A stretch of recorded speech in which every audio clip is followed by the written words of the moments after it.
Hey church, Pastor Clay here. I wanted to walk you through one final place that I was able to visit on my Grecian journey last week. Corinth was a very busy, complicated city. It was commercial, it was diverse, and it was, to say the least, morally messy. Paul spent nearly 2 years here, and at one point he was ready to throw in the towel, to be discouraged, and just to give up. But it was in this city that God spoke words of courage that many of us still need to hear today. We were walking through the ancient city of Corinth, past the agora, or the marketplace, where goods were traded. We went near remnants of temples, and we went up toward the bema, which is the judgment seat where officials sat to hear cases.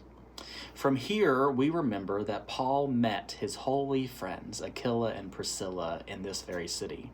He worked alongside them as a tent maker, and he eventually stood before those who would cast judgment as accusations were brought up against him.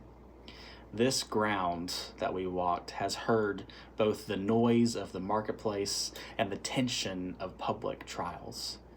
Acts 18 tells the story of Paul coming to Corinth after a difficult season, and he begins again working, preaching in the synagogue, and then facing opposition.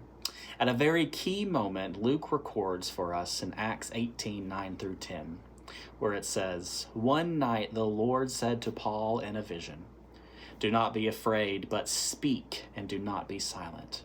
For I am with you, and no one will lay a hand on you to harm you. For I have many in this city who are my people.'" Paul stays for nearly 2 years teaching the word of God among them. And later he's brought here before the bema to face charges. But eventually the case is thrown out. For the church in Corinth is born in the middle of all of this complexity and conflict. Here in Corinth, walking these walks, I'm struck by how honest this story is. You see, Paul, the great apostle, needed encouragement. God doesn't just assume that he'll press on without fear. God's answer is not, "It's going to be easy." But God's answer to Paul is, "I am with you.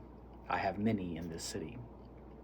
The people God is calling are not all visible yet, but God sees a church in a place that still looks messy and looks resistant and indifferent. For us today, Corinth raises questions. It raises questions like, where have I grown weary or afraid of speaking or living out my faith?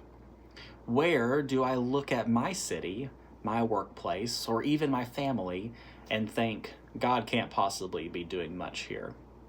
And yet God might say to us, "I have many in this place who are my people." So how do I hold on to God's presence and promise, even when the circumstances don't immediately change?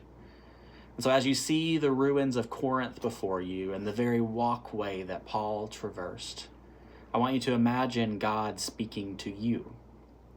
In this place where you feel most discouraged or hesitant, what would it mean for you to hear the words, "Do not be afraid, for I am with you. I have many in this city who are my people"? For back then, to the ears of Paul, and today to our ears of those that experience it, and into the future of those that God still seeks after, we hear these sacred words, "Do not be afraid, for I am with you. I have many people who are with you and beside you."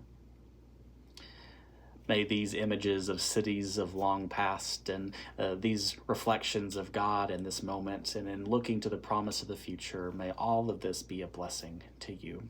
And may God bless you. Have a wonderful day.